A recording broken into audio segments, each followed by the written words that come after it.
लागून या पाया विनवितो तुम्हाला, करे टाळी बोला मुखी नाम विठ्ठल विठ्ठल मना वेळोवेळा, हा सुख सोहळा स्वर्गी नाही। कृष्ण विष्णू हरी गोविंद गोपाळ, कृष्ण विष्णू हरी गोविंद गोपाळ, मार्ग हा प्रांजळ वैकुंठीचा, विठ्ठल विठ्ठल मना वेळोवेळा, हा सुख सोहळा स्वर्गी नाही। सकळांची येते आहे अधिकार, कलियुगी उद्धार हरीच्या नामे, विठ्ठल विठ्ठल मना वेळोवेळा, हा सुख सोहळा स्वर्गी नाही। तुका म्हणे नामा पासी चारी मुक्ती, ऐसे बहुता ग्रंथी बोलिले, विठ्ठल विठ्ठल मना वेळोवेळा, हा सुख सोहळा स्वर्गी नाही। विठ्ठल विठ्ठल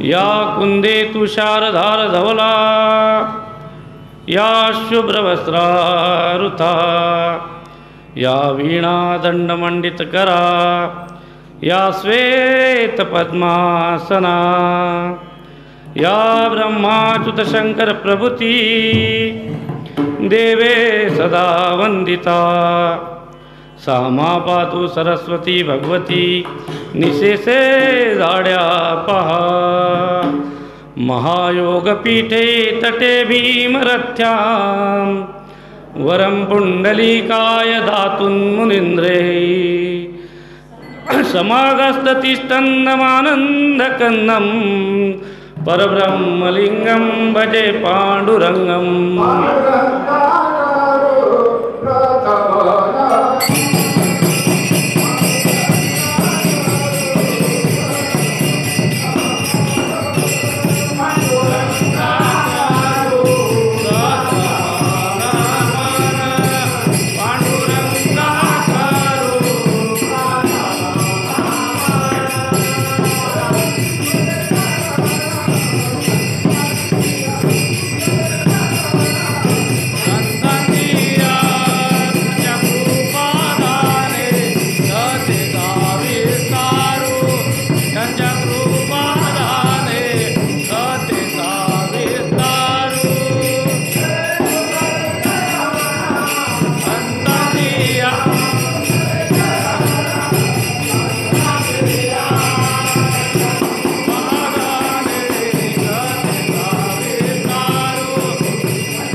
पांडुरंगा करू प्रथम नमन, दुसरे चरण संतांची आ, त्यांच्या कृपादाने कथेचा विस्तारू, बाबाजी सद्गुरु दास तुका, ज्यांचे केली स्मरण होय सकळ विद्येचे अधिकरण, तेची वंदू श्रीचरण सद्गुरूंचे आता येते नमस्कारोनी आता. लागून या पाया विनवितो तुम्हाला करे टाळी बोला मुखी नाम विठ्ठल विठ्ठल मना वेळोवेळा हा सुख सोहळा स्वर्गी नाही. पांडुरंग परमात्म्याच्या सेवेकरता घेतलेला अभंग वारकरी संप्रदायाचे कळस जगद्गुरू तुकाराम महाराज यांचा 5 चरणाचा अभंग आहे. 5 चरणाचा जरी अभंग असला तरी हा 3 in 1 अभंग आहे. म्हणजे 3 तत्व या एकाच अभंगामध्ये आपल्याला त्या ठिकाणी दिसून येतील. पहिलं तत्व ते असं की पहिल्या चरणामध्ये तुकाराम महाराज या ठिकाणी पाया पडून विनवणी करतायत. लागून या पाया विनवितो तुम्हाला, म्हणजे हा अभंग विनवणीपर आहे असंही म्हणता येईल. पहिल्या चरणाच्या उत्तरार्धात तुकाराम महाराज म्हणतायत करे टाळी बोला मुखी नाम, म्हणजे हा अभंग नामपर आहे असंही म्हणता येईल. आणि या अभंगातून तुकाराम महाराज सर्वांनाच उपदेश करतायत की नामस्मरण करा, म्हणून हा अभंग उपदेशपर आहे असं सुद्धा म्हणता येईल. विठ्ठला विठ्ठला.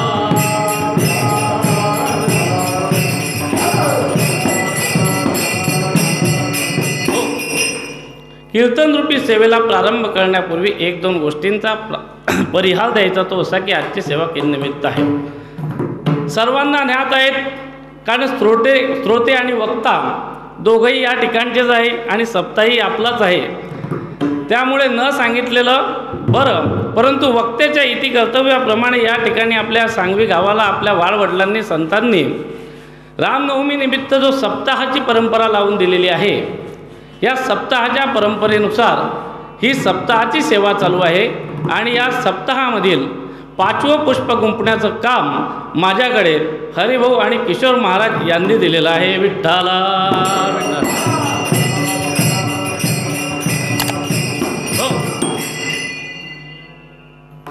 संस्कृतमध्ये एक सुकाष्टक आहे. सुकाष्टक मला आता काही आठवत नाही आहे, प्रामाणिकपणे सांगतो.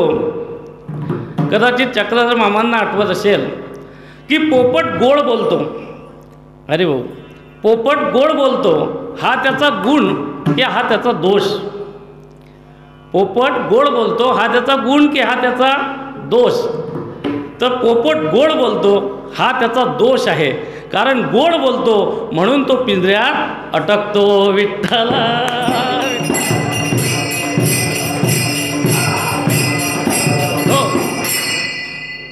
तसंच या दोघांच्या अतीव प्रेमामुळे या ठिकाणी मी अटकलोय असं म्हणायला हरकत नाही. लागून या पाया विनवितो तुम्हाला करे टाळी बोला मुखी नाम विठ्ठल विठ्ठल मना वेळोवेळा हा सुख सोहळा स्वर्गी नाही. प्रस्तुत अभंगामध्ये तुकाराम महाराज या ठिकाणी विनंती करतायत. जेव्हा या अभंगाच्या 5 चरणाचा आपण भावार्थ पाहतो तेव्हा या अभंगातून काही चिंतन त्या ठिकाणी घडतं. आणि ते चिंतन अशा प्रकारचं घडतं की काहींना परमार्थ कळत नाही, ते सांगण्याच्या भानगडीत पडत नाही. काहींना परमार्थ कळत नाही, ते सांगण्याच्या भानगडीत पडत नाही. काहींना परमार्थ कळत नाही तरी सांगण्याच्या भानगडीत पडतात माझ्यासारखे. काहींना परमार्थ कळतो पण सांगण्यासाठी समाजात येत नाही, ते विधिह ऋषीमुनी. आणि काहींना परमार्थ कळतोही आणि सांगण्यासाठी समाजातही येतात, ते म्हणजे संत. अनुक्रमे या ठिकाणी ज्यांना परमार्थ कळत नाही, सांगण्याच्या भानगडीत पडत नाही, ते सामान्य जीव. ज्यांना परमार्थ कळत नाही, सांगण्याची खटाटोप करतात, ते मंद साधक. ज्यांना परमार्थ कळाला पण सांगण्यासाठी समाजात आले नाही, विधेय ऋषीमुनी. आणि ज्यांना परमार्थ कळालाही आणि सांगण्यासाठी समाजात आले, ते म्हणजे संत. या चिंतनातून आपल्याला असं लक्षात येतं की संत या समाजाच्या उद्धारासाठी, संत या जगाच्या कल्याणासाठी उपदेश करत असतात. प्रस्तुत अभंगामध्ये जर आपण पाहिलं तर सुरुवातीला आपल्याला या ठिकाणी जाणवतं की तुकाराम महाराज विनवणी करतायत. मग जेव्हा त्या ठिकाणी तुकाराम महाराजांचा अभंगाचा जेव्हा आपण अभ्यास करतो तेव्हा असं जाणवतं की तुकाराम महाराजांनी या समाजाचं वर्गीकरण 3 प्रकारांमध्ये केलेलं आहे. प्रकाराचे 3 तुका म्हणे केले जन. या समाजामध्ये 3 प्रकारचे लोक राहतात. म्हणून जेव्हा महाराजांच्या गाथ्याचा अभ्यास करतो तेव्हा त्या गाथ्यामध्ये आपल्याला 3 प्रकारच्या भाषा जाणवतात. जेव्हा महाराजांना सामान्य जीवाला त्या ठिकाणी उपदेश करायचा असतो तेव्हा महाराज अत्यंत कठीण भाषा वापरतात. अक्षरशः शिव्या देऊन टाकतात. किती सांगो तरी नायकती बटकीचे पुढे शेंदडीचे रडतील. बटकीचे शेंदडीचे काय आहेत जास्त आपल्याला त्याला डीपमध्ये जायचं नाही आहे. ती एक शिवी आहे. मग या ठिकाणी जगद्गुरू तुकाराम महाराजांच्या मुखामधून शिवी का पडावी. ज्या वेळेस ज्ञानेश्वर माऊलींनी या समाजाच्या उद्धारासाठी गीतेसारखा संस्कृत ग्रंथ या समाजाला त्या ठिकाणी समजावा यासाठी प्राकृत मराठीमध्ये त्याचं अनुवादन केलं, भावार्थ दीपिका ज्ञानेश्वरी तयार झाली, तरी या समाजाला ते लक्षात आलं नाही की माझ्या उद्धाराचा मार्ग त्याच्यामध्ये आहे. नाथांनी भागवत लिहिला तरी या समाजाला लक्षात आलं नाही की माझ्या उद्धाराचा मार्ग ग्रंथामध्ये आहे. आणि म्हणून तुकाराम महाराजांना अशी कठोर त्या ठिकाणी भाषा वापरावी लागते. महाराज म्हणतात, वाटे या जनाचे थोर बा आश्चर्य न करती विचार स्वहिताचा. मला आश्चर्य वाटतं या समाजाचा की हा समाज अरे जाऊ द्या दुसऱ्याच्या हिताचा विचार नको करत, पण स्वतःच्या हिताचा तरी विचार या समाजानं करायला पाहिजे. आणि म्हणून तुकाराम महाराजांच्या मुखामध्ये अशा प्रकारे त्या ठिकाणी शिव्या येतात आणि त्या गाथ्यातून आपल्याला जाणवतात. जेव्हा तुकाराम महाराज मंद साधकाला उपदेश करतात तेव्हा थोडी सौम्य भाषा वापरतात.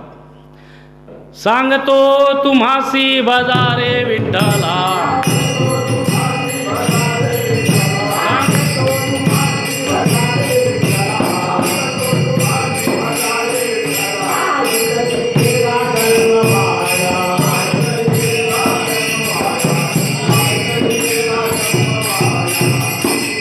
सांगतो तुम्हासी बजारे विठ्ठला नाही तरी गेला जन्म वाया. थोडी सौम्य भाषा आली. तुकाराम महाराज ज्या अर्थी या अभंगामध्ये विनवणी करतायत, विनवणी पाया पडून करतायत, त्या अर्थी तुकाराम महाराज ज्यांना कोणाला सांगतायत ती मोठी व्यक्ती असली पाहिजे. कारण समाजामध्ये आपण बोलताना मोठ्या व्यक्तीशी बोलताना अतिशय अदबीनं बोलतो, नम्र होऊन बोलतो, विनवणीपूर्वक त्या ठिकाणी बोलतो. मग तुकाराम महाराज या अभंगामध्ये जर पाया पडून विनवणी करतायत त्या अर्थी समोरची व्यक्ती कोणीतरी मोठी व्यक्ती असली पाहिजे. आणि म्हणून मोठी व्यक्तीविषयी बोलताना अदबीनं बोलावं लागतं. जसं राजा घोड्यावरून पडला, आपटला, घसरला, राजा घोड्यावरून पडला, आपटला, घसरला असं म्हणून चालत नाही. तर काय म्हणावं लागतं, राजे घोड्यावरून खाली आले. बोलण्याची पद्धत पहा. एखादा मोठा त्या ठिकाणी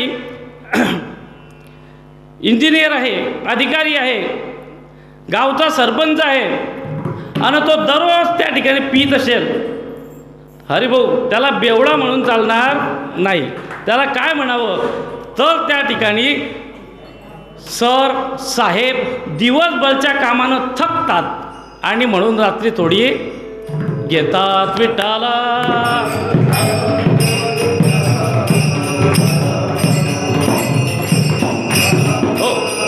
तुकाराम महाराज या प्रस्तुत अभंगामध्ये ज्या अर्थी विनवणी करतायत त्या अर्थी या ठिकाणी कुणीतरी मोठी व्यक्ती असली पाहिजे.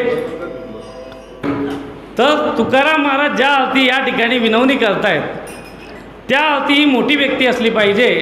आणि या मोठ्या व्यक्ती कोण आहेत या ठिकाणी माऊली ज्ञानोबा आपल्याला सांगतायत की या मोठ्या व्यक्ती कोण आहेत.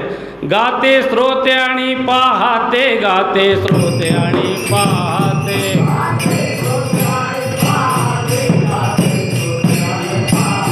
चतुरा विनोदे दृश्यन्ते,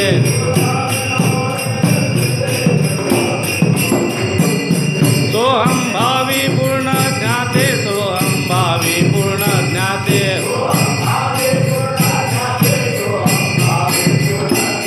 या सकळाची विनवणी, या सकळाची विनवणी, करा विठ्ठल स्मरण, करा विठ्ठल स्मरण, करा विठ्ठल स्मरण, करा विठ्ठल स्मरण.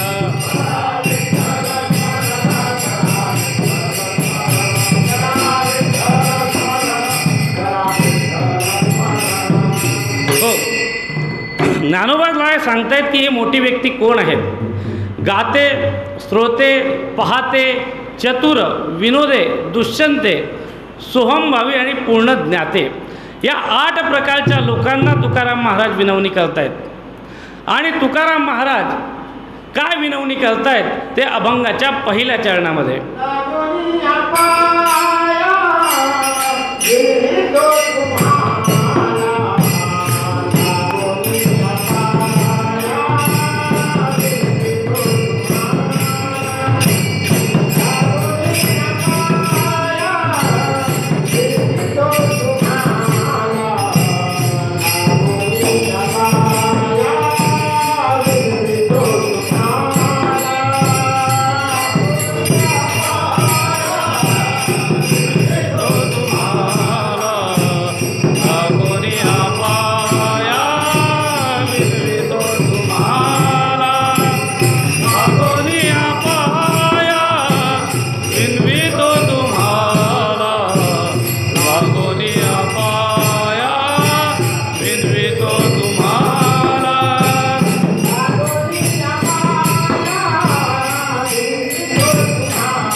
लागोनिया पाया विनवितो तुम्हाला, करे टाळी बोला मुखी नाम. तुकाराम महाराज या ठिकाणी विनंती करतायत. आणि कुणाला विनंती करतायत तर गाते, श्रोते, पाहते, चतुर, विनोदे, दुष्यंते, सोहम भावी पूर्ण ज्ञाते या सगळ्यांना विनंती त्या ठिकाणी तुकाराम महाराज करतायत. कारण कीर्तनामध्ये येणारी जी व्यक्ती आहेत त्या व्यक्ती 8 प्रकारच्या असतात. कुणाला गाणं आवडतं म्हणून ते आलेले असतात, कुणाला ऐकणं आवडतं म्हणून आलेले असतात, कुणी फक्त बुवा महाराज कसा दिसतो हे पाहण्याकरता आलेले असतात, काही त्या ठिकाणी बुवा किती चतुर आहे हे पाहण्याकरता आलेले असतात, काही कीर्तनामधला विनोद ऐकायला आलेले असतात, काही दुश्चिंते असतात की कीर्तन ऐकल्यामुळे माझ्या सांसारिक चिंता नाहीशा होतील का म्हणून आलेले असतात, काही सोहमभावी असतात आणि काही पूर्ण नाते म्हणजे परीक्षक असतात. अशा 8 प्रकारच्या लोकांना तुकाराम महाराज विनवणी करतायत का तर नाही. हे 8 प्रकार जे आपण सांगितले व्याकरणाच्या दृष्टिकोनातून आपण तो सरळ अर्थ घेतला, अभिधेनुसार घेतला. पण या ठिकाणी अभिधेनुसार त्या ठिकाणी अर्थ न घेता व्यंजनेनुसार आपल्याला अर्थ घ्यायचा आहे. ती 8 प्रकारचे लोक कोणती आहेत तर गाते म्हणजे कोण तर गाते हे 28 प्रकारचे लोक आहेत आणि 28 प्रकारच्या लोकांना तुकाराम महाराज विनवणी करत आहेत. आणि 28 लोक कोण आहेत जे 28 ग्रंथांचा अभ्यास करतात ती लोक आहेत. चहुवेदी जाणं, शाही शास्त्री कारण, 18 ही पुराणं हरिश्री गाती. या अशा प्रकारच्या 28 ग्रंथांचा अभ्यास करणाऱ्या 28 लोकांना तुकाराम महाराज विनवणी करत आहेत. श्रोते कोण? परीक्षित राजा. परीक्षित राजांसारखा श्रोता आजपर्यंत झाला नाही आणि भविष्यातही होणार नाही. पाहते कोण? शेषनाग, जो अखंड अविरत या पृथ्वीवरती आपल्या हजारो नेत्रांनी नजर ठेवून आहेत. विनोदे कोण? नारद महर्षी. चतुर कोण? चतुर म्हणजे प्रत्यक्ष ब्रह्मदेव. ब्रह्मदेवासारखा चतुर आजपर्यंत कोणताही देव झाला नाही आणि कोणता मनुष्य तर होणारच नाही. जर आताच्या आधुनिक युगातल्या विज्ञान युगातल्या लोकांनी सुद्धा या गोष्टीला जर आक्षेप घेतला तर त्याला सुद्धा त्या ठिकाणी उत्तर आहे की ब्रह्मदेव त्या ठिकाणी या जगातला सर्वात चतुर व्यक्ती कसा. कारण आज जर या जगाचा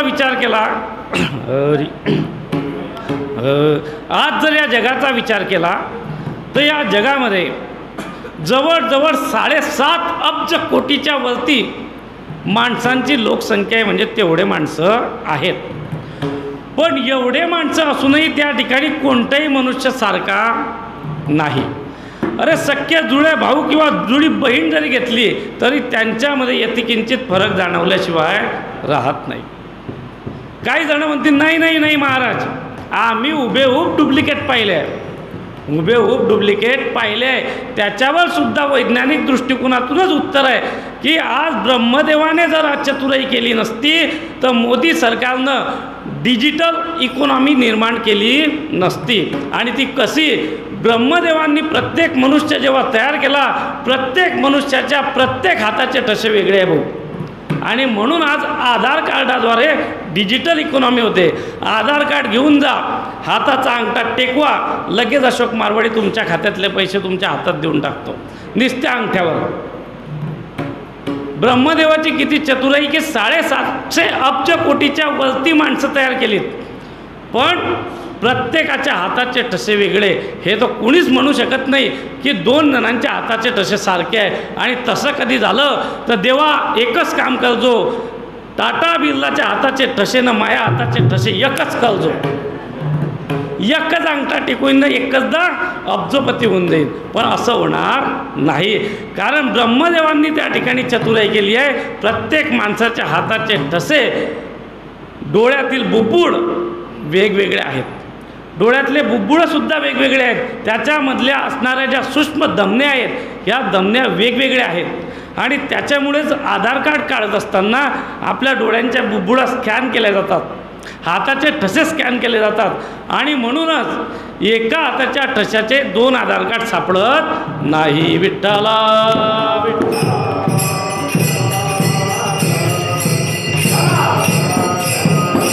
हो. दुश्चिंते कोण? महर्षी व्यास. सोहमभावी कोण? महर्षी शुक्राचार्य. आणि पूर्ण ज्ञाते कोण? शुक्राचार्यांचे गुरु विदेही जनक. या 8 लोकांना तुकाराम महाराज विनवणी करतायत. आणि काय विनवणी करतायत? अगदी सोपी त्या ठिकाणी विनवणी करून पाया पडून विनवणी करतायत. ते म्हणजे करे टाळी बोला मुखी नाम. हातांनी टाळी वाजवा आणि मुखाने भगवंताचं नामस्मरण करा. एवढी सोपी पद्धत तुकाराम महाराज या 8 महान विद्वानांना त्या ठिकाणी सांगतायत की फक्त काय करा, 2 हातांनी टाळी वाजवा आणि मुखाने भगवंताचं नामस्मरण करा. या हातांना तुकाराम महाराजांनी खूप महत्त्व दिलेलं आहे. जेव्हा त्या ठिकाणी आपण गात्याचं पारायण किंवा गाथा वाचतो तेव्हा आपल्या लक्षात येतं की हात आणि पाय या 2 शब्दांच्या एकत्रीकरणातून जो सामासिक शब्द तयार होतो, 2 शब्द एकत्र आल्याने एक सामासिक शब्द तयार होतो. जसं भाजी आणि इतर भाज्या म्हणजे पालेभाजी, पुरण आणि पोळी म्हणजे पुरणपोळी, राम आणि सीता म्हणजे सीताराम, दोन शब्द एकत्र आले की सामासिक शब्द होतो. हात आणि पाय या दोन शब्दांचं जेव्हा एकत्रीकरण महाराजांनी केलेलं आहे तेव्हा महाराजांनी हाताला महत्त्व दिलेलं आहे. हात हाच शब्द प्राधान्यानं पुढे आलेला आहे. बरेच उदाहरणं या ठिकाणी आपल्याला सांगता येतील. दिली इंद्रिय हात पाय कान,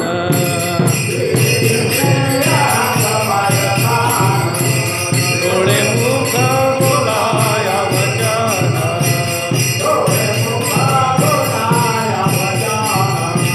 तेरे तू जोडती नारायण,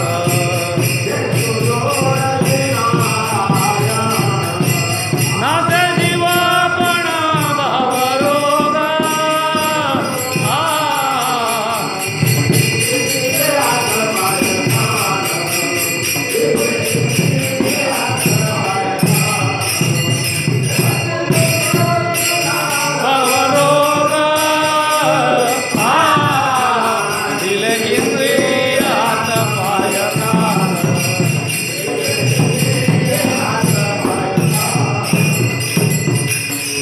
महाराजांनी या हाताला एवढं महत्त्व का द्यावं? अहो ठीक आहे, ज्यावेळेस टाळी वाजवायची आहे त्यावेळेस हाताला महत्त्व दिलं तर ठीक आहे, पण जेव्हा पायीवारीचं महात्म्य तुकाराम महाराज आपल्या गाथ्यांतून प्रतिपादन करतात त्यावेळेससुद्धा हातालाच महत्त्व देतात. जव हे सकळ सिद्ध आहे, हात चालावया पाये, तव तू आपुले स्वहित पाहे, तीर्थयात्रे जाय चुकू नको. जव हे सकळ सिद्ध आहे, हात चालावया पाये, तव तू आपुले स्वहित पाहे, तीर्थयात्रे जाय चुकू नको. ज्या वेळेस पायीवारीचं महत्त्व प्रतिपादन करायचं होतं त्यावेळेस सुद्धा तुकाराम महाराज हातांनाच त्या ठिकाणी अग्रक्रम प्राधान्य देतात. याचं कारण काय? याचं कारण एकच आहे की आमची संत मंडळी एक खरोखरच त्या ठिकाणी सायंटिस्ट होती, शास्त्रज्ञ त्या ठिकाणी होती, आणि त्यांचं जे झालेलं लुप्त ज्ञान आहे ते आता हळूहळू कुठे शास्त्रज्ञ शोध लावत आहेत. महाराजांनी हाताला का महत्त्व दिलं, टाळीला महत्त्व का दिलं? जर वैज्ञानिक दृष्टिकोनातून आपण पाहिलं तर गुगलवरती त्या ठिकाणी पाहून घ्या. केरळला ॲक्युपंक्चर आयुर्वेदिक सेंटर आहेत केरळला, आणि त्याचे जे डीन आहेत राहुल डोंगा, हे राहुल डोंगा टाळी वाजवण्याचं महात्म्य सांगतात. गुगलवरती आहे, माझ्या पदरीचं नाही.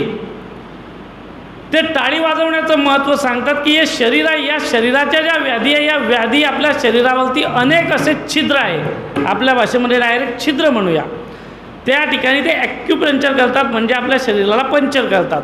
असे संपूर्ण शरीरावरती 370 केंद्र आहेत, 370 छिद्रे आहेत, आणि या 370 छिद्रांमधील 27 छिद्रे म्हणजे 27 ॲक्युपंक्चरचे पॉईंट तळ हातावरती आहे. आणि जेव्हा आपण टाळी वाजवतो, या दोघा हातांची समस्थिती करतो आणि टाळी वाजवतो, तेव्हा हे 27 पॉईंट उद्दीपित होतात, ते जागृत होतात, आणि त्यामुळे आपले बरेचसे रोग त्या ठिकाणी नाहीसे होतात. इवन आपल्याला त्या ठिकाणी ऊर्जासुद्धा प्राप्त होते. जर तुम्हाला खोटं वाटत असेल, आता उन्हाळ्याचे दिवस आहे, एखाद्या वेळेस तुम्ही उन्हातून जर घरी आलेत, साहजिकच आहे उन्हातून घरी आल्यानंतर आपल्याला थकवा जाणवतो, पाणी पिलं की जास्त जाणवतो, आणि मग आपल्याला झोप लागते. अशा वेळेस उन्हातून आल्यानंतर त्या ठिकाणी थोडं माठातलं थंड पाणी प्या. प्याल्यानंतर त्या ठिकाणी 100-100चे 2-3 आवर्तनं असे हाताची समस्थिती करून टाळ्या वाजवा.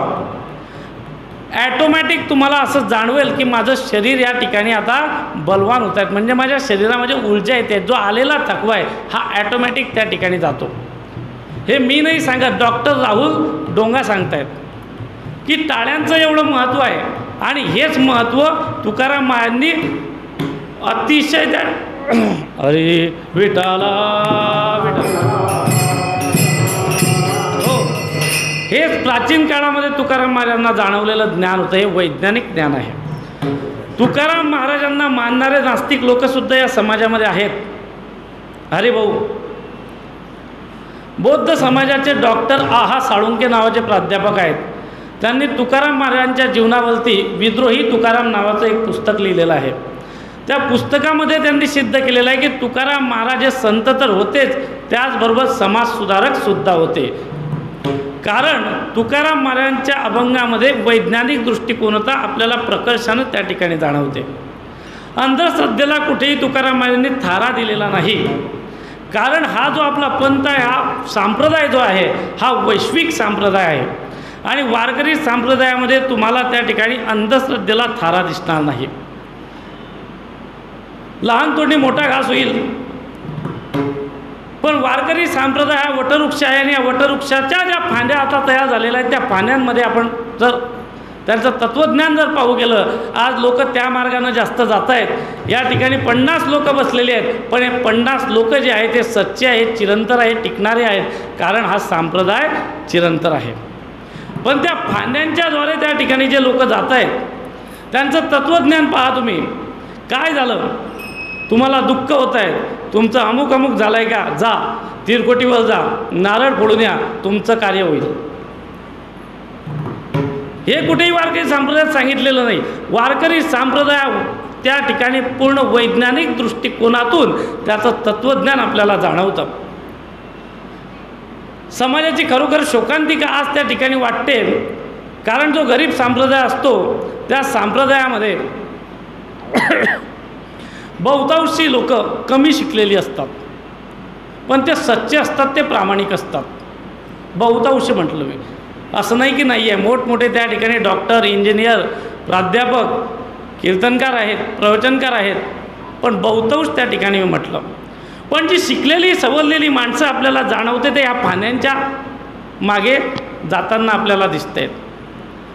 पण तत्त्वज्ञानाचा जर विचार केला, आजच्या युगाशी जर आपण हे प्राचीन तत्त्वज्ञान जोडायला गेलो तर फक्त वारकरी संप्रदायाचंच तत्त्वज्ञान त्याच्याशी जुळतं, अन्य कोणतंही जुळत नाही. विठ्ठला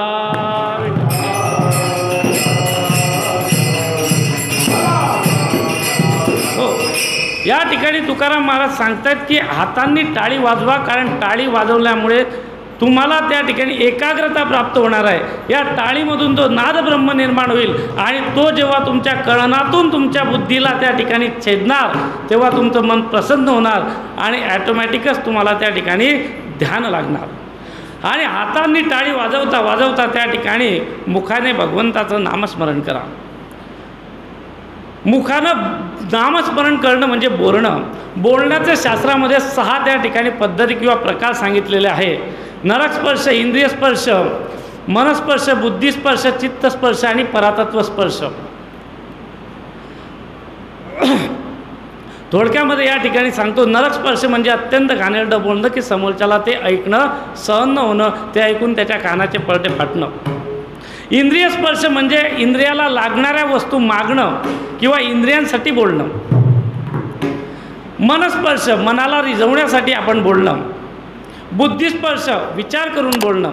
चित्तस्पर्श सारासार विचार करून बोलणं. आणि परातत्वस्पर्श म्हणजे फक्त देवासाठी देवाचंच नाव घेणं, अन्य काही न बोलणं. आता बोलण्याची नाही देवाविण काही, देवाविण काही, आता देवाविण काही. हा बोलण्याची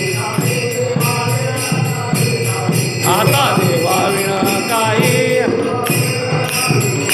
हा बोलण्याची नाही आता देवाविण काही, देवाविण काही आता देवाविण काही.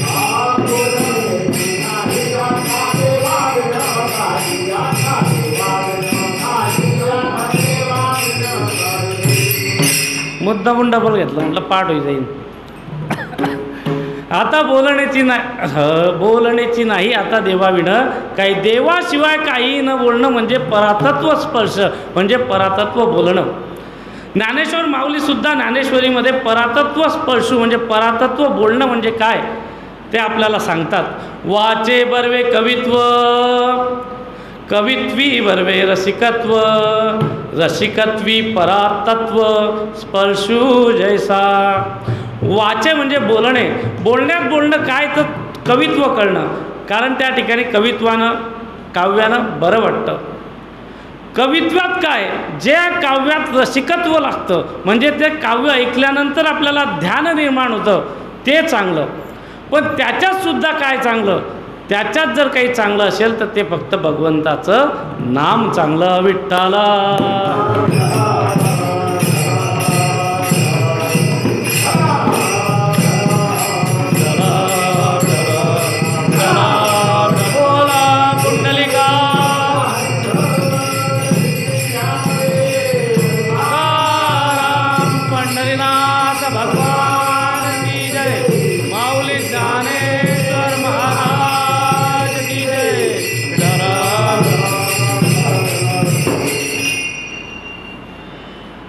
म्हणजे हातांनी त्या ठिकाणी टाळी वाजवा, मुखाने भगवंताचं नामस्मरण करा, अशा प्रकारे त्या ठिकाणी तुकाराम महाराज विनवणी करतायत.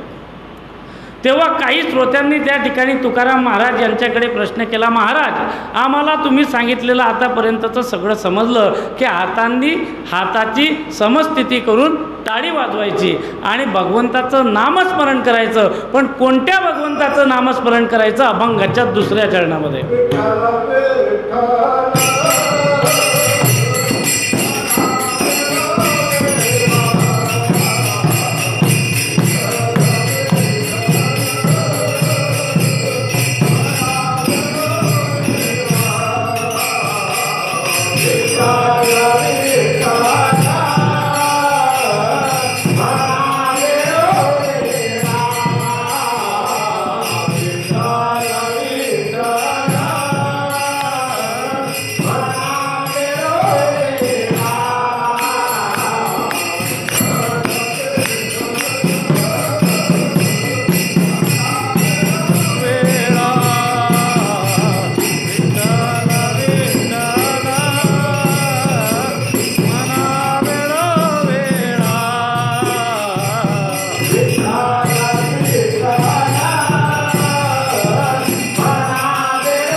विठ्ठल विठ्ठल म्हणा वेळोवेळा, हा सुख सोहळा स्वर्गी नाही. महाराज म्हणतात कोणत्या भगवंताचं त्या ठिकाणी नामस्मरण करायचं किंवा कोणत्या भगवंताचं नाम घ्यायचं, तर विठ्ठल विठ्ठल या ठिकाणी तुम्ही म्हणत राहा. प्रस्तुत अभंगाच्या दुसऱ्या चरणामध्ये तुकाराम महाराजांना विठ्ठल या नामाची महती सांगायची आहे की विठ्ठल म्हणजे काय. संस्कृतमध्ये एक सुभाषित आहे, विकारो विधाताय टकारो नीलकंठ लकारो लक्ष्मीकांत विठ्ठल नाम अभिधीयते. विकारो विधाताय टकारो नीलकंठ लकारो लक्ष्मीकांत विठ्ठल नाम अभिधीयते. वि म्हणजे विधाता, ठ म्हणजे निळकंठ म्हणजे भगवान शंकर, ल म्हणजे लक्ष्मीकांत म्हणजेच विष्णू, जे ब्रह्मा विष्णू आणि महेश म्हणजेच विठ्ठल आहेत. या 3 देवतांचं एकवटलेलं स्वरूप जर कोणतं असेल तर ते म्हणजे विठ्ठल आहे. व्याकरणिक दृष्टिकोनातून जर या दुसऱ्या कडव्याचा आपण अभ्यास करायला गेलो तर आपल्याला असं जाणवतं की महाराजांनी या ठिकाणी विठ्ठल विठ्ठल म्हणा वेळोवेळा म्हणजे विठ्ठल शब्द 2 वेळा त्या ठिकाणी वापरला आहे. 1 वेळासुद्धा त्या ठिकाणी वापरून चरण पूर्ण झालं असतं आणि अर्थही पूर्ण झाला असता. पण महाराजांनी त्या ठिकाणी 2 वेळा विठ्ठल शब्द का वापरावा? कदाचित त्या ठिकाणी महाराजांना या 2 वेळा विठ्ठल विठ्ठल शब्द वापरण्यामागे जे अनेक कारणं आहेत ती अनेक कारण संतांनी त्या ठिकाणी शोधलेली आहेत. आणि जेव्हा मनुष्य मराठी भाषेमध्ये, संस्कृतमध्ये, हिंदीमध्ये म्हणजे देवनागरी लिपी ज्या ज्या भाषांमध्ये आहे त्या भाषा जेव्हा एकाच शब्दाची पुनरावृत्ती होते आणि नादमाधुर्य निर्माण होतं तेव्हा अनुप्रास अलंकार होतो. या अनुप्रास अलंकाराची त्या ठिकाणी वापर का केला जातो? कारण तो माणसाला त्या ठिकाणी गोड वाटतो. हे एक कारण असू शकतं. हे पद्याच्या पद्धतीनं हिशोबानं आपण पाहिलं, गद्याच्या हिशोबानं जर पाहिलं तर एकाच वाक्य एकाच शब्दाची जेव्हा पुनरावृत्ती होते तेव्हा तिला विप्सा पद्धती असं म्हटलं जातं. आणि ही विप्सा पद्धती 4 प्रकारची आहे. आदरार्थी, निश्चयार्थी, पूर्णार्थी आणि द्विअर्थी. जेव्हा एखाद्या व्यक्तीविषयी आपल्या मनामध्ये आदर असतो तेव्हा आपण एकाच शब्दाची पुनरावृत्ती करतो. एखादा पाहुणा आपल्या घरी आल्यानंतर आपण म्हणतो या या, बसा बसा, एकच शब्द पुन्हा पुन्हा वापरतो कारण त्या व्यक्तीविषयी आपल्या मनामध्ये आदर असतो म्हणून आदरार्थी. निश्चयार्थी, निश्चय प्रकट करायचा असतो. एखादा व्यक्ती आपल्याकडे, त्याच्याकडे लग्न असतं, लग्नाचं आमंत्रण देण्यासाठी आलेलं आहे, आमंत्रण आपल्याला दिलेलं आहे, पत्रिका आपल्या हातामध्ये आहे आणि म्हणतो या लग्नाला. आपण म्हणतो नक्कीच, नक्की तुमच्या घरी लग्नाला येणार म्हणजे येणारच.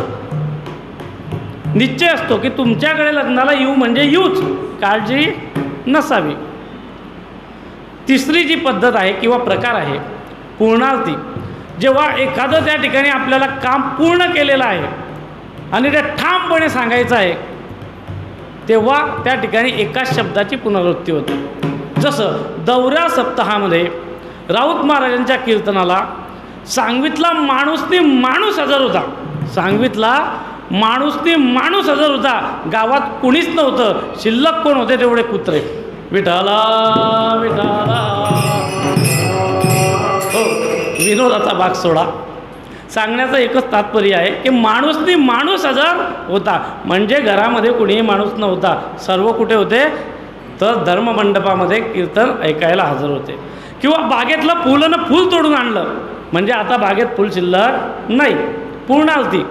जेव्हा पूर्ण आपल्याला ते एखादी गोष्ट सांगायची असते की आता त्या गोष्टीमध्ये थोडा यत्किंचितही लवकेश नाही तेव्हा आपण एकाच शब्दाची पुनरावृत्ती करतो.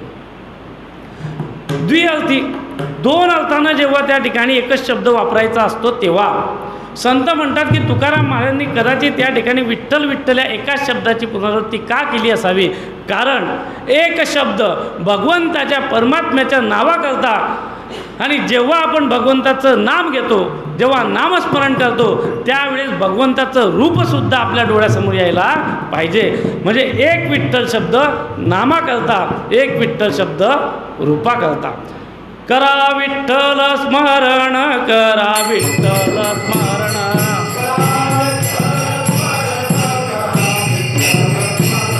नामरूपी अनुसंधान, नामरूपी अनुसंधान.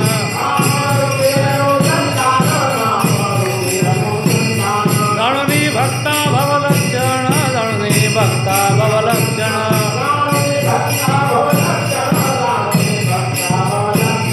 गगन प्रमाण दावितो,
हरी हरी. करा विठ्ठल स्मरण नामरूपी अनुसंधान. भगवंताचं नाव जेव्हा आपण त्या ठिकाणी घेणार तेव्हा भगवंताचं रूपसुद्धा आपल्या डोळ्यासमोर यायला पाहिजे. म्हणून कदाचित विठ्ठल विठ्ठल या ठिकाणी 2 वेळा शब्द वापरलेला असेल. काही संत त्या ठिकाणी असं म्हणतात की भगवंताचं नाम जेव्हा आपण घेतो तेव्हा त्या नामाविषयी आपल्या मनामध्ये आस्थासुद्धा तेवढीच असली पाहिजे. म्हणजेच भगवंताचं नामस्मरण आपण जेव्हा करू तेव्हा त्या भगवंताच्या नामाबद्दल आपल्या मनामध्ये प्रेमसुद्धा असलं पाहिजे. आणि त्या ठिकाणी प्रेम नसताना भगवंताचं नामस्मरण जर केलं तर ते आपल्याला पावत नाही. आणि म्हणूनच आपण जेव्हा समाजामध्ये विचार करतो, स्वतः मीही विचार करतो की मी भगवंताचं नामस्मरण करतो पण भगवंत मला त्या ठिकाणी प्रसन्न का होत नाही किंवा साक्षात्कार का मला त्या ठिकाणी होत नाही. त्याचं कारण एक आहे, भगवंताच्या नामाबरोबर भगवंतावरती असलेलं प्रेमसुद्धा त्याच प्रकारे निर्मळ आणि प्रांजळ असलं पाहिजे. तुलसीदास म्हणतात, राम राम तो सब कोई कहे,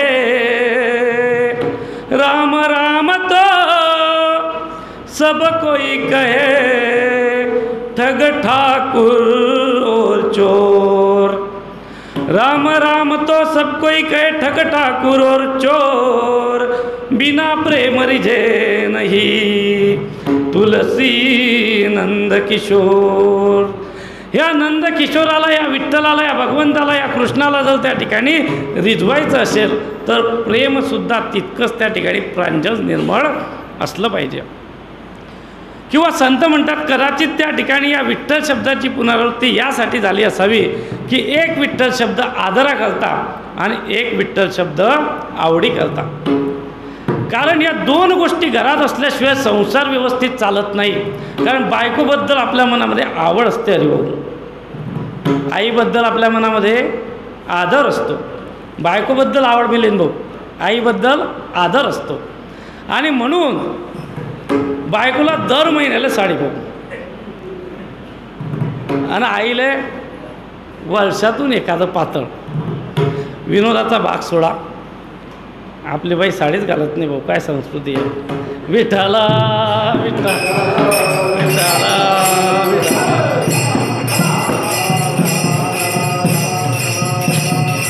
हो.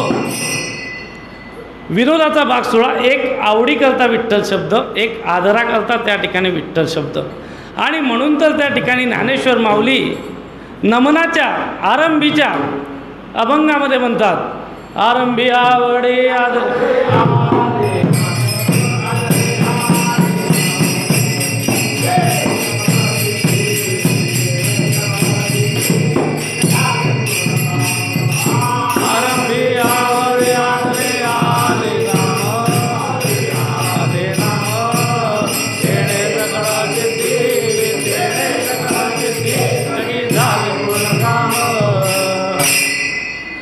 आरंभी आवडे आदरे आले नाम, तेने सकळ सिद्धी जगी झाले पूर्ण काम. ज्ञानोबाराय सांगतायत की आरंभी आवडे आदरे, आवडीनं आदरानं भगवंताचं नाम जर आलं तर तुमचं कोणतेही कार्य अयशस्वी होत नाही.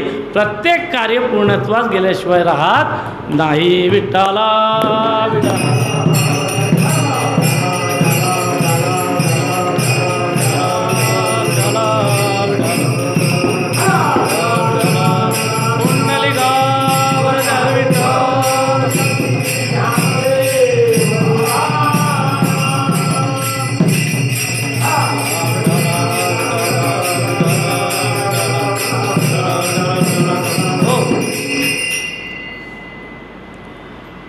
बऱ्याच जणांच्या मनामध्ये असा प्रश्न येतो की काही लोक या ठिकाणी विठ्ठल विठ्ठल विठ्ठल विठ्ठल विठ्ठल विठ्ठल नामजप का करतात किंवा काय त्या भगवंताचं नाम स्मरण करत असतात.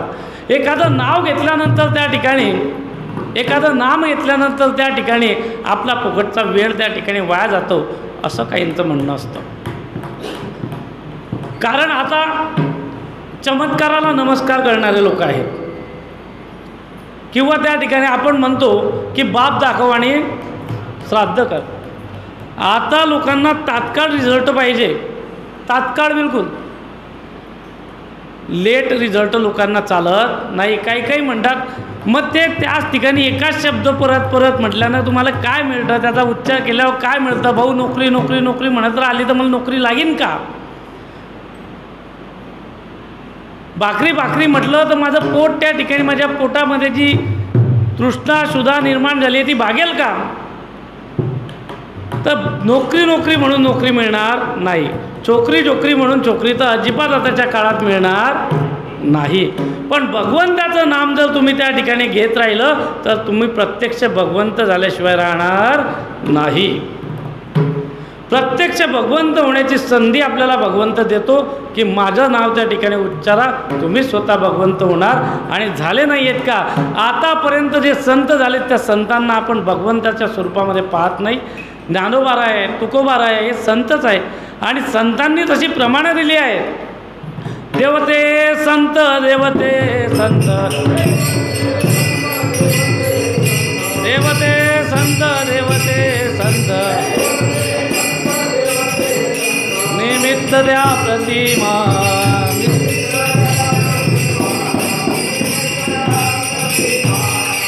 देवते संत, देवते संत, निमित्त त्या प्रतिमा. ते प्रत्यक्ष त्या ठिकाणी काय आहे, देवच आहे. निमित्त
तेची देव तेची संत, भेदाभेद नाही ज्यात. संतांमध्ये आणि देवांमध्ये भेदाभेद केली जात नाही. ते दोघंही एकच आहे, एकरूपच आहे, अद्वैतच आहेत. आणि म्हणून या ठिकाणी विठ्ठल विठ्ठल त्या ठिकाणी म्हणत राहा. त्या गोष्टीचा तुम्हाला ध्यास लागल्यानंतर तुम्ही प्रत्यक्ष त्या ठिकाणी देवस्वरूप होऊन जाणार. राम म्हणता रामजी होईजे, पदी बसवून पदवी घेईजे. संतांनी या ठिकाणी प्रमाण दिले की भगवंताचं नामस्मरण केल्यानंतर आपण प्रत्यक्ष भगवंत स्वरूप त्या ठिकाणी होत असतो. तरीही काहींच्या मनामध्ये शंका येईल, नाही आताचं उदाहरण द्या, काही इतिहासातला पुरावा द्या, काही प्राचीन पुरावा आम्हाला चालत नाही, पुराणातली वांगे पुराणात ठेवा असे बी म्हणणारे आहे. त्यांच्यासाठी एक चांगलं जिवंत उदाहरण आहे. कारण लोकांना मेड इन इंडिया आता आवडत नाही, लोकांना मेड इन फॉरेन आवडतं. म्हणून उदाहरणसुद्धा फॉरेनचं. जर व्यावहारिक जीवनामध्ये त्या ठिकाणी आपल्याला एखाद्या गोष्टीचा जर ध्यास लागला, तीच गोष्ट आपण प्रत्येक वेळेस प्रत्येक क्षणाला एकाच गोष्टीचा त्या ठिकाणी आपल्याला ध्यास लागला, एकच गोष्ट आपल्या मनामध्ये सतत सतत त्या ठिकाणी घोळत राहिली तर ती गोष्ट आपल्याला प्राप्त झाल्याशिवाय राहत नाही. अमेरिकेचे अध्यक्ष जॉर्ज वॉशिंग्टन होते. जॉर्ज वॉशिंग्टन हे एका प्राथमिक शाळेमध्ये शिपाई होते आणि प्राथमिक शाळेमध्ये शिपाई असल्यानं त्यांचं एकच काम, हरिभाऊ, सकाळी शाळा उघडली, दुपारी जेवणाची सुट्टी झाली आणि संध्याकाळी शाळा सुटली की घंटा वाजवणे. पण तो घंटा वाजवता वाजवता जॉर्ज वॉशिंग्टन यांना एक त्या ठिकाणी ध्यास लागला, एक सवय लागली आणि तो घंटा वाजवता वाजवता ते म्हणायचे टन टन टन. घंटाटन अमेरिकेचा अध्यक्ष वॉशिंग्टन, शाळेचा शिपाई, त्यांना घंटा वाजवताना त्या ठिकाणी ध्यास लागला आणि ते सतत सकाळ दुपार संध्याकाळ घंटा वाजली म्हणजे तेच म्हणायचे, टन टन टन घंटाटन अमेरिकेचे अध्यक्ष वॉशिंग्टन, टन टन टन घंटाटन अमेरिकेचे अध्यक्ष वॉशिंग्टन. अहो पण ह्या त्यांच्या छोट्याशा ध्यासानं, पण निरंतर ध्यासानं परिणाम काय झाला? शिपाई असताना त्यांनी आपलं प्राथमिक शिक्षण पूर्ण केलं, माध्यमिक शिक्षण पूर्ण केलं, उच्च माध्यमिक शिक्षण पूर्ण केलं, वकिली पूर्ण केली आणि जेव्हा अमेरिकेला स्वातंत्र्य मिळालं, अमेरिकासुद्धा एका काळात पारतंत्र्यात होती इंग्रजांच्या, जेव्हा 13 वसाहतींना स्वातंत्र्य मिळालं ते अमेरिका तेव्हा स्वतंत्र झाली. आणि जेव्हा अमेरिकेला स्वातंत्र्य प्राप्त झालं त्यावेळेस अमेरिकेचे पहिले अध्यक्ष जॉर्ज वॉशिंग्टन झाले. एका गोष्टीचा ध्यास लागला, खरोखरच त्या ठिकाणी अध्यक्ष झाले अमेरिकेचे अध्यक्ष जॉर्ज वॉशिंग्टन. आजही अमेरिकेची राजधानी त्यांच्या नावानं ओळखली जाते, अमेरिकेची राजधानी आहे वॉशिंग्टन. आजही अमेरिकेच्या नागरिकांमध्ये त्यांच्या मनामध्ये आदर आहे, कारण व्यवहारामध्ये जर एखाद्या गोष्टीचा ध्यास लागला तर ती गोष्ट आपल्याला प्राप्त होते, मग अध्यात्मामध्ये का होणार नाही? लक्ष आहे माझं वेळाकडे. आता तुम्ही म्हणणार फॉरेनचं उदाहरण नको, आपण का तिथे जाऊन पाहून आलो आहे? भारतातलं सांगा. भारतातसुद्धा असे उदाहरणं आहे. इतिहास जर आपण चालला तर आपल्याला इतिहासाच्या पानांवरती दिसून येतं. स्वतंत्र भारताचे पहिले पंतप्रधान पंडित जवाहरलालजी नेहरू, काँग्रेस पक्षाचं त्या ठिकाणी स्पष्ट बहुमत प्राप्त झालं. विठ्ठला विठ्ठला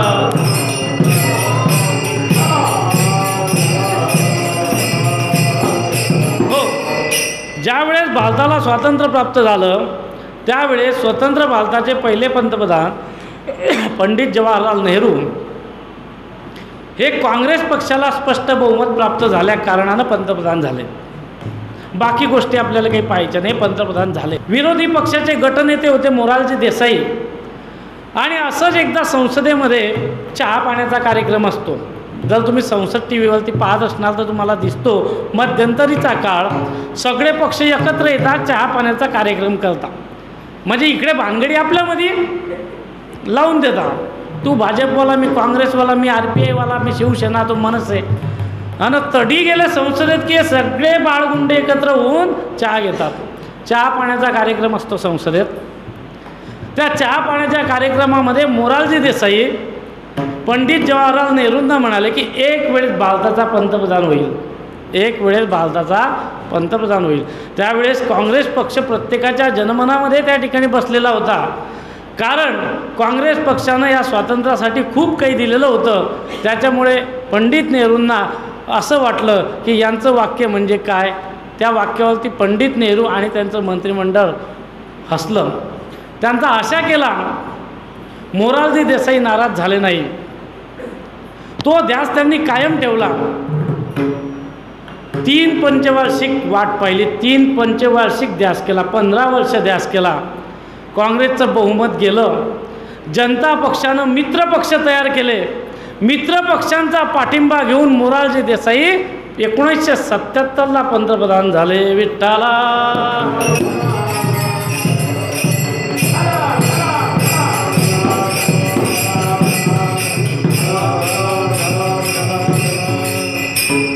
व्यवहारामध्ये एखाद्या गोष्टीचा जर आपल्याला ध्यास लागला तर ती गोष्ट पूर्ण होते. मग अध्यात्मामध्ये जर भगवंताचा ध्यास लागला तर ती गोष्ट का पूर्ण होणार नाही, तर झाल्याशिवाय राहत नाही. आणि म्हणून विठ्ठल विठ्ठल त्या ठिकाणी म्हणत राहा. हा सुख सोहळा स्वर्गी नाही. हा भजनाचा जो आनंद आहे, हा भजनाचा आनंद स्वर्गातील लोकांना सुद्धा मिळत नाही. म्हणून स्वर्गातले लोक या मृत्यू लोकामध्ये आमचा जन्म व्हावा याच्याकरता त्या ठिकाणी अपेक्षा करतात, इच्छा करतात. स्वर्गीचे अमर इच्छिता ती देवा, इच्छिता ती देवा.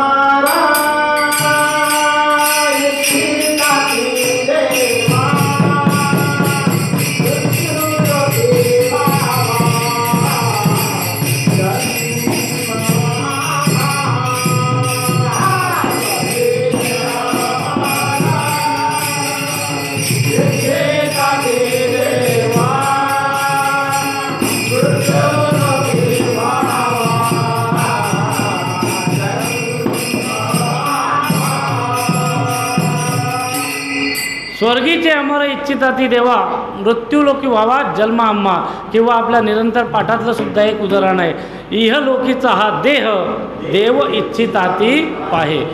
या इहलोकामधील देहासाठी भगवंत त्या ठिकाणी इच्छा प्राप्त करतात. कारण अशा प्रकारचा जो भजनाचा आनंद आहे, भगवंताच्या नामामधला जो आनंद आहे, भगवंताच्या नावामधली जी गोडी आहे, ती गोडी प्रत्यक्ष भगवंताला वरती राहून चाकता येत नाही. आणि म्हणून भगवंताला त्याच्या नामामधलं महत्त्वही स्वतः त्याचंच नाम असून कळतही नाही. तुझं न कळे मेघश्यामा, तुझ्या नामाचा महिमा तुझं न कळे मेघश्यामा.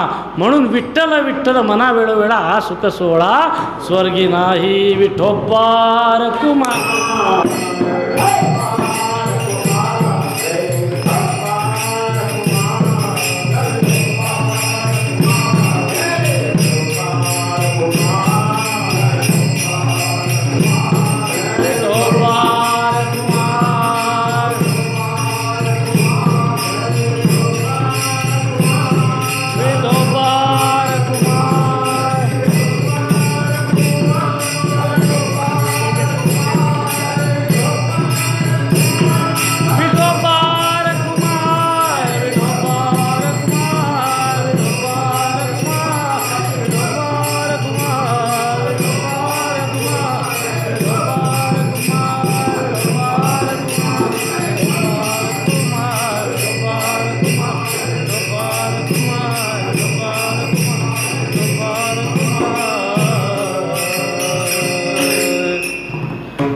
लागून या पाया विनवितो तुम्हाला, कळे टाळी बोला मुखी नाम.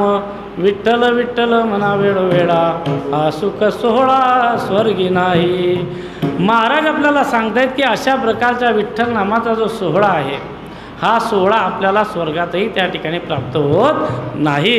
आणि म्हणून तुम्हाला हा जो अनमोल देह मिळालेला आहे, हा अनमोल देह खऱ्या अर्थानं त्या ठिकाणी सार्थकी करून घ्या. कारण हा देह तुम्हाला परत मिळणार नाही. तुम्हाला सर्वच गोष्टी पुन्हा त्या ठिकाणी मिळवता येतील, परंतु हा मनुष्य देह पुन्हा मिळेल की नाही याची शाश्वती नाही. पुनर्मित्रम पुनर्हरी पुनर्वित्यम पुनर्मित्रम पुनर्भार्या पुनर्मयी न पुनरभ्यम शरीरम पुन्हा पुन्हा. एक वेळेस तुमचं गेलेलं धन वित्त परत आपल्याला मिळवता येईल. एक मित्र तुटला 1000 मित्र करता येतील. एक बायको मेली गेली दुसरी करता येईल. पण हे शरीर जर एकदाचं गेलं, या शरीरातला राम जर एकदाचा गेला की त्याला परत राम म्हणता येत नाही. म्हणून या मृत्यूलोकामध्ये खऱ्या अर्थानं जो आनंद आहे, तो आनंद भजनाचा आहे. भगवंताच्या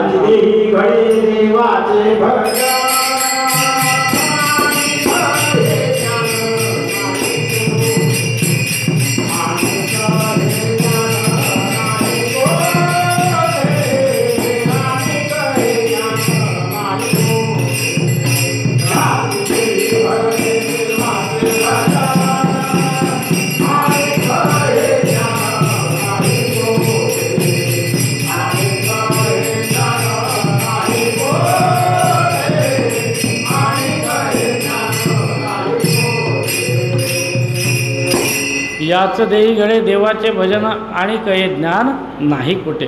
याच देहामध्ये आपल्याला भगवंताचं नामस्मरण करण्याचं, खऱ्या अर्थानं भगवंताचं ते ज्ञान आहे, ते ज्ञान प्राप्त करून घेण्याची संधी आहे. आणि ही संधी आपल्याला सोडायची नाही आहे. तेव्हा बऱ्याच वेळा त्या ठिकाणी लोकांच्या मनामध्ये असा प्रश्न येतो का हो, हिंदू धर्मामध्ये 36 कोटी देव आहे. 36 कोटी, कोटी म्हणजे त्या ठिकाणी संख्या नव्हे आहे, तर प्रकार आहे. म्हणून लोकांच्या मनामध्ये हिंदू धर्माविषयी किंवा हिंदूमध्ये सुद्धा बऱ्याच वेळा त्या ठिकाणी असा प्रश्न निर्माण होतो की कोणत्या देवाचं त्या ठिकाणी नाव घ्यावं, कोणता देव लवकर प्रसन्न होईल. अहो 36 प्रकारचे जे देव आहेत ते देव एकरूपच आहे, अद्वैतच आहे. कोणत्याही प्रकारच्या कोणत्याही देवाचं नाव घ्या, मनापासून घ्या. तेव्हा त्या ठिकाणी काही लोकांनी प्रश्न केला की हा तुमचा विठ्ठल म्हणजे नेमकं कोणत्या देवाचं रूप आहे. त्याचं उत्तर तुकाराम महाराज अभंगाच्या 3ऱ्या चरणामध्ये देतात. राम राम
विष्णू हरी गोविंद गोपाळ, मार्ग हा प्रांजळ वैकुंठीचा. तुकाराम महाराज या ठिकाणी म्हणतायत की राम कृष्ण त्या ठिकाणी हरी गोविंद गोपाळ हे सर्व देव एकच आहे बाबा. तुला ज्या देवाविषयी आस्था वाटेल, तुला ज्या देवाविषयी अधिक प्रेम वाटेल, त्या ठिकाणी त्या देवाचं तू नामस्मरण कर. पण नामस्मरण कर, कारण राम कृष्ण हरी हे सर्व एकच आहे. ज्याप्रमाणे विज्ञानामध्ये पदार्थाच्या जरी 3 अवस्था आपल्याला वेगवेगळ्या दिसून येतात, पाण्याच्या जसे त्या ठिकाणी 3 अवस्था आहेत. विज्ञानामध्ये त्याला घनरूप, द्रवरूप आणि वायुरूप असं म्हटलं जातं की पाण्याच्या 3 अवस्था कोणत्या. हरिभाऊला माहीत असेल, सायन्सचा माणूस आहे. घनरूप, वायुरूप आणि द्रवरूप. जसं पाणी 3 प्रकारामध्ये आपल्याला जाणवतं की जेव्हा ते पाणी पाणी असतं, आपण जेव्हा पितो ते द्रवरूप पाणी, ते द्रवरूप पाणी.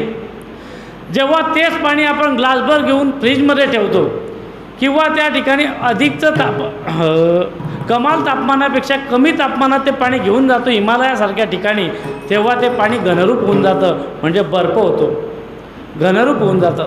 तोच बर्फ पुन्हा त्या ठिकाणी उन्हामध्ये किंवा बाहेर ठेवला किंवा काही वेळानं त्या ठिकाणी जर पाहिलं तर त्या ठिकाणी पाणी दिसतं आणि त्या पाण्याची पुन्हा वाफ झाल्याची जाणवते, म्हणजे तेच पाणी वायुरूपसुद्धा आहे. म्हणजे पाणी एकच आहे पण अवस्था 3 आहेत. असे भगवंत एकच आहे, अवस्था अनेक आहेत. ह्या हिंदू धर्मामध्ये जे आपल्याला वेगवेगळे देवदेवता दिसतात ते एकच आहे, अद्वैतच आहे. हे पहिल्यांदा त्या ठिकाणी आपण समजून घेतलं पाहिजे आणि आपल्यातला भेदाभेद भ्रम अमंगळाचा हा भेदाभेद भ्रम त्या ठिकाणी आधी आपण नाहीसा केला पाहिजे. या नामाविषयी महती माऊली ज्ञानेश्वर महाराज ज्ञानेश्वरीमध्ये सांगतात. कृष्ण विष्णू हरी गोविंद गोपाळ, हरी कृष्ण विष्णू हरी गोविंद या नामाचे निखळ प्रबंध, माझी आत्मचर्चा विशद उदंड गाती. कृष्ण विष्णू हरी गोविंद या नामाचे निखळ प्रबंध. निखळ प्रबंध आहे, भरपूर प्रबंध आहे, पण एकच आहे, सर्व एकच आहे. आणि म्हणून फक्त तुम्हाला आवडेल त्या भगवंताचं त्या ठिकाणी नामस्मरण करावं. गोविंद म्हणजे काय? गो म्हणजे इंद्रिय, विद म्हणजे जाणणारा. तुम्हा सर्वांना माहिती आहे, इंद्रिय जाणणारा, इंद्रियांवरती ज्याचा अंकुश आहे असा. गोपाळ म्हणजे काय? गो म्हणजे गाई, पा म्हणजे पाळणारा, हा सर्वांना अर्थ माहिती आहे. पण गो म्हणजे इंद्रिय आणि पा म्हणजे पाळणारा, पाळ म्हणजे पाळणारा, इंद्रियांना पाळणारा. प्रत्येक मनुष्याच्या देहामध्ये इंद्रियांवरती जो काटेकोर लक्ष ठेवून आहेत तो म्हणजे गोपाळ आहे.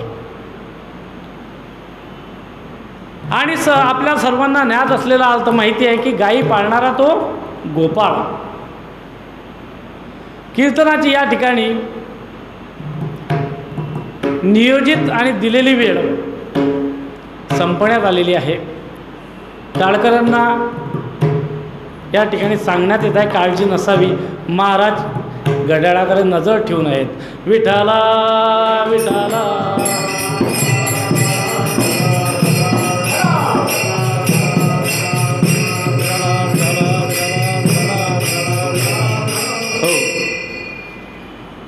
हे सर्व देवता एकच आहे. आणि हाच खऱ्या अर्थानं जो सर्वात वरचा लोक आहे तो म्हणजे वैकुंठ. या वैकुंठामध्ये जाण्याचा जर कोणता प्रांजळ, निर्मळ आणि शुद्ध मार्ग असेल तर तो मार्ग आहे तो म्हणजे भगवंताचं नामस्मरण. आणि म्हणून महाराज म्हणतात विठ्ठल विठ्ठल म्हणा वेळोवेळा, पुन्हा पुन्हा त्या ठिकाणी विठ्ठल म्हणा. जेव्हा आपण अध्यात्मशास्त्राचा त्या ठिकाणी अभ्यास करतो तेव्हा आपल्याला जाणवतं की अध्यात्मशास्त्रामध्ये अनेक मार्गांनी भगवंत त्या ठिकाणी प्राप्त करता येतो. मग ज्ञानमार्ग आहे, कर्ममार्ग आहे, योग मार्ग आहे. आणि या प्रत्येक मार्गाचा अधिकारीसुद्धा वेगवेगळा सांगितलेला आहे. वेद मार्गाचा अधिकारी ब्राह्मण, नामासी अधिकारी चारी वर्ण. वेदशास्त्राचा अधिकारी ब्राह्मण आहे आणि नामासी चारही वर्ण त्या ठिकाणी अधिकारी आहेत. आता हे सर्व ज्या ठिकाणी जे हे चारही वर्ण त्या ठिकाणी भगवंताचं नामस्मरण करू शकतात. त्याचं मागचं कारण आहे की कर्ममार्ग करणं कठीण आहे, ज्ञानमार्ग कठीण आहे, योगमार्ग त्याहीपेक्षा कठीण आहे. म्हणून नामस्मरण नाममार्ग हा सर्वात सोपा मार्ग आहे आणि या मार्गाचे अधिकारी सर्वच आहे. हरी विठ्ठला विठ्ठला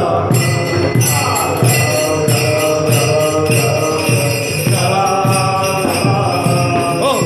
आणि म्हणून तुकाराम महाराज आपल्याला 4थ्या चरणामध्ये सांगतात की सकळांसी येथे आहे अधिकार, सकळांसी येथे आहे, सर्वांना अधिकार आहे. असा कुणीही नाही की त्या ठिकाणी अधिकारी नाहीत. व्यवहारात जरी त्या ठिकाणी आपण प्रत्येक गोष्ट त्या ठिकाणी अधिकाराच्या दृष्टीनं पाहत असतो, पण अध्यात्मातील नाममार्गाला कोणत्याही प्रकारचा अधिकार पाहिला जात नाही. तो व्यक्ती कुणीही असो, ब्राह्मण क्षत्रिय वैश्य शूद्र, ब्राह्मण क्षत्रिय वैश्य शूद्र चांडाळाही अधिकार, बाळे नारी नर आदि करो निवेशाही. सर्वांना त्या ठिकाणी नामस्मरणाचा त्या ठिकाणी अधिकार आहे. आणि म्हणून नामस्मरणासारखा शुद्ध आणि प्रांजळ त्या ठिकाणी जो मार्ग आहे, सोपा मार्ग आहे, तोच मार्ग भगवंताला सुद्धा त्या ठिकाणी आवडतो. आणि याच मार्गाने त्या ठिकाणी तुकाराम महाराज आपल्याला सांगतात की नामस्मरणाच्या मार्गानं तुम्हाला त्या ठिकाणी चारही मुक्ती एकाच वेळा प्राप्त होतील. अभंगाच्या शेवटच्या चरणामध्ये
तुका म्हणे नामा पासी चारी मुक्ती ऐसे बहुता ग्रंथी बोलिले. शेवटच्या चरणावरती 5 मिनटं या ठिकाणी बोलतो आणि कीर्तनाची सेवा समाप्त करतो. शेवटच्या चरणामध्ये तुकाराम महाराज आपल्याला सांगतायत की तुका म्हणे नामा पाशीचारी मुक्ती ऐसे बहुता ग्रंथी बोलियले. अहो, संतांच्या जर आपण त्या ठिकाणी वाङ्मयाचा अभ्यास केला तर त्याची दूरदृष्टी आपल्याला जाणवून येते की संतांनी किती लांबचा दूरचा विचार करून त्या ठिकाणी शब्दांची त्या ठिकाणी रचना केलेली आहे. अहो, केलेली आहे म्हणताच येणार नाही, प्रत्यक्ष त्या ठिकाणी साक्षात सरस्वती माता जिभेवरती त्यांची अवतीर्ण झालेली आहे. तुका म्हणे नामापाशी चारी वर्ण, फक्त भगवंताचं नामस्मरण करा. 4 प्रकारच्या ज्या मुक्त्या आहे, सलोकता, समीपता, स्वरूपता, सायुज्यता, या 4ही प्रकारच्या मुक्त्यांसाठी वेगवेगळे मार्ग अजून शास्त्रामध्ये सांगितलेले आहेत. पण 4 in 1 मार्ग, अभंग 3 in 1, पण हा मार्ग 4 in 1 आहे की या 4ही मुक्त्या तुम्हाला त्या ठिकाणी फक्त नामस्मरणानं प्राप्त होतील. तुकाराम महाराज म्हणतात, माझ्या शब्दांवर तुमचा विश्वास नाही, माझं बोलणं तुम्हाला खोटं वाटतंय, ग्रंथ वाचा, ग्रंथ वाचा. असं एका ग्रंथामध्ये नाही आहे, बहुता ग्रंथी ऐसे बोलियले. एका ग्रंथामध्ये नाही, अनेक ग्रंथामध्ये सांगितलेलं आहे की भगवंताच्या नामस्मरणानं 4ही मुक्त्या त्या ठिकाणी प्राप्त होतात. अहो तुकाराम महाराज, एवढे ग्रंथ वाचायला आमच्याकडे वेळ कुठला? आम्ही संसारिक माणसं आहे, दिवसभर काम करतो, संध्याकाळ आणि रात्री जेवढा वेळ मिळतो तेवढा वेळ टी व्हीवरच्या मालिका बघतो. आमच्याकडे एवढा वेळ कुठला? आमच्याकडे एवढा वेळ नाही की एवढे मोठमोठे ग्रंथ आम्ही वाचत बसू. आत्ता तुम्हाला सांगतो मी संतांची दूरदृष्टी. म्हणून संतांना माहिती होतं की जसा कलियुग त्या ठिकाणी संपण्याच्या मार्गावरती जाईल तसे या ठिकाणचे लोक आळसी होतील, शास्त्रापासून विलुप्त होतील, अध्यात्मावरचा विश्वास त्यांचा उडेल आणि एवढे मोठमोठे ग्रंथ वाचणे यांना काही शक्य होणार नाही. म्हणून महाराजांनी, ज्ञानेश्वर माऊलींनी छोटासा ग्रंथ त्या ठिकाणी लिहिला. त्या छोट्याशा ग्रंथाच्या पहिल्या अभंगातील पहिल्याच ओवीमध्ये त्या ठिकाणी माऊली सांगतात, देवाचे द्वारी उभाषण भरे, देवाचे द्वारी उभाषण भरे, मुक्ती चारी